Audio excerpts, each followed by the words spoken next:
तो hello guys, मेरे पास एक डेल का मदरबोर्ड आया हुआ है।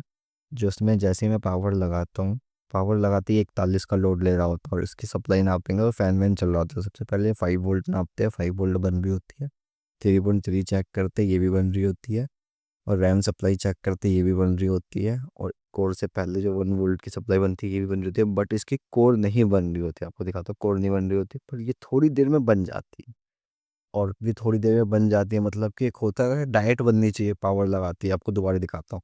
जैसे मैंने पावर इन करा, रैम सप्लाई बन रही है, तो सब बननी चाहिए ना। ये 49 का लोड ले रहा है, 44 का। अब इसकी पासिंग चेक करते भी देखो, इसमें कोर वोर नहीं बन रही, लोड कितना कम है। तो सबसे पहले मैं इनपुट चेक करता हूँ। उसके बाद जब मैं इसका आउटपुट चेक करता हूँ पासिंग का, तो यहाँ पे 1 वोल्ट पास कर रहा है। और इस पासिंग का मैं इनेबल चेक करूंगा, इनेबल आ रहा है कि नहीं आ रहा, क्योंकि वोल्टेज प्रॉपर पास नहीं करता। तो इसकी जब मैं इनेबल चेक करता हूँ पासिंग की, तो पासिंग का इनेबल तो आ रहा होता है, पर ये आउट आईसी कर नहीं रही होती, आउट नहीं कर रही है, मतलब कि। तो सबसे पहले हम इस आईसी को चेंज करेंगे। जब तक मैं आईसी को चेंज कर रहा हूँ, आप मेरे चैनल को सब्सक्राइब और मेरे चैनल को फॉलो जरूर कर ले, क्योंकि आप पे लेटेस्ट से लेटेस्ट वीडियो पहुंच सके। तो अब मैं इसमें आईसी चेंज कर देता हूँ और फुल आईसी को साइड में रखते हैं। अब इसमें हम पावर लगाएंगे। अब डैसी में इसके अंदर पावर लगाते हैं।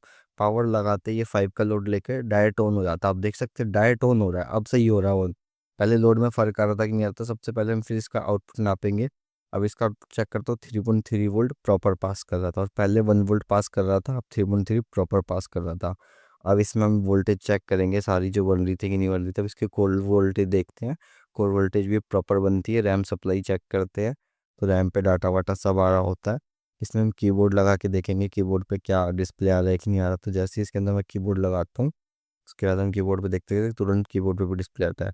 यही मेरे पास केस आया था जिसमें पासिंग आईसी की दिक्कत कर रहा था, जिसके चक्कर में कभी पास करता था कभी नहीं करता था। ये पासिंग आईसी खराब थी, जिसके चक्कर में कोर वोल्टेज और लोड में बहुत फर्क आ रहा था। तो यही मेरे पास केस था। Thanks for watching.